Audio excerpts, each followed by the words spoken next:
Okay, I'm going to continue my reading of Cornel West's book, Race Matters. But this time I'm going to be picking out a few sentences from across about 2 or 3 pages. Now, trying to judge the significance of these sentences in their relation to the overall argument of the book is going to be a bit more difficult this time. First of all of Barack Obama's ideas on race, including the idea that he has to be president of all of America and not just Black America, can be traced back to this chapter in Race Matters. And if Barack Obama's ideas about race weren't taken from this chapter or from talking with Cornel West, then it'll be one hell of a coincidence. Secondly, inasmuch as Barack Obama's ideas on race are mirrored in this chapter, then this chapter itself argues against the major argument of the book, and that is the continued importance of race in American society. Now, the chapter I'm going to be reading from is entitled The Crisis of Black Leadership. Cornel West is about to undertake an analysis of that crisis. And Cornel West starts off the analysis like this. Present-day Black political leaders can be grouped under 3 types: race-effacing managerial leaders, race-identifying protest leaders, and race-transcending prophetic leaders. Now, I read a lot of Derrida, so whenever anyone uses the word present or presence, it usually grabs my attention and I pay closer attention to what's being said. So Cornel West sets out to describe the present condition of Black political leaders, keeping in mind that this book was written in the early 1990s, so it's at least more than 16 years old. On page 61, Cornel West says this. Race-transcending prophetic leaders are rare. And I skip a few sentences here. And then he says, the present generation has yet to produce such a figure.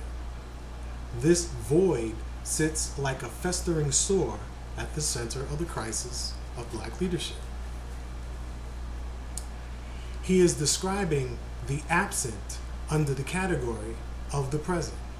In other words, he is including the category of race-transcending prophetic leader as a present category, even though it's empty. There's nothing there. It's absent. There are no race-transcending prophetic leaders. How can he be describing the present condition of Black political leadership if he is describing the absent?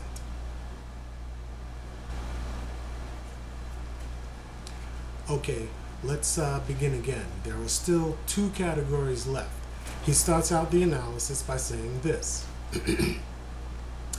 Present-day Black political leaders can be grouped under 3 types.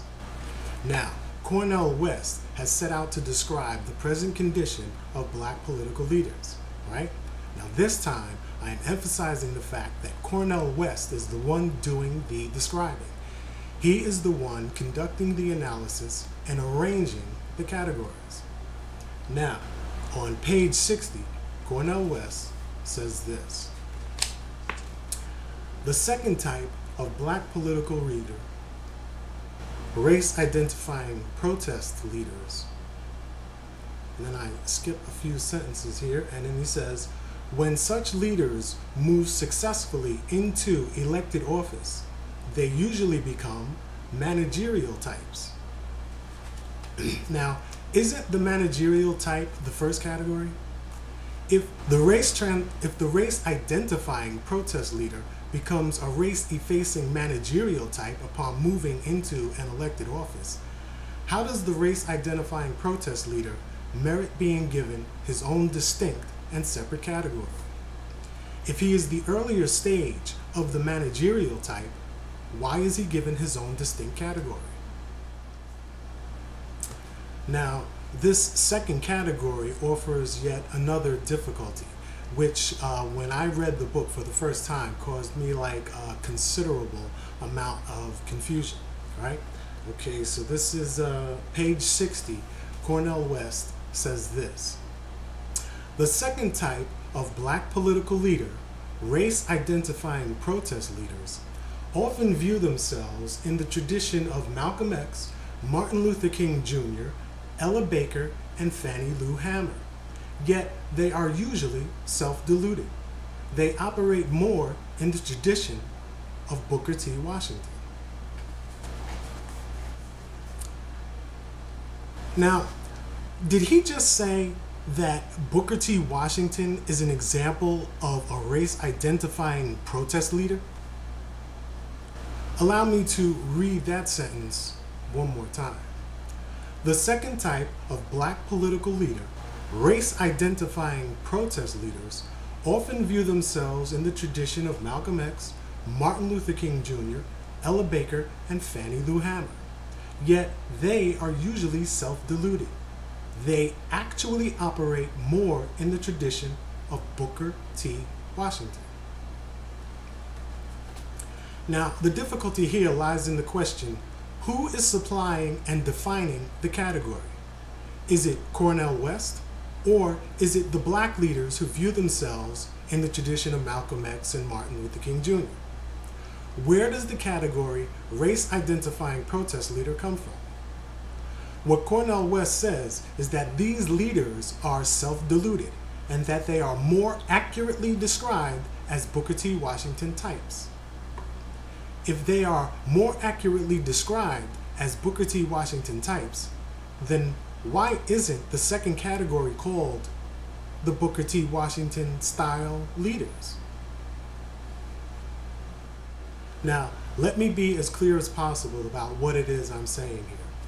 Cornel West is acting as though the category race-identifying protest leader was being forced on him, and that his job is to show that the people in this category really don't belong there. Now, he's either doing that, or he's saying that Booker T. Washington is an example of a race-identifying protest leader. Now, we all remember that Booker T. Washington was the one who said that blacks should accept menial labor as one of the highest things that they can aspire to. So basically, Cornel West succeeds in emptying out this second category as well. There's nothing here either.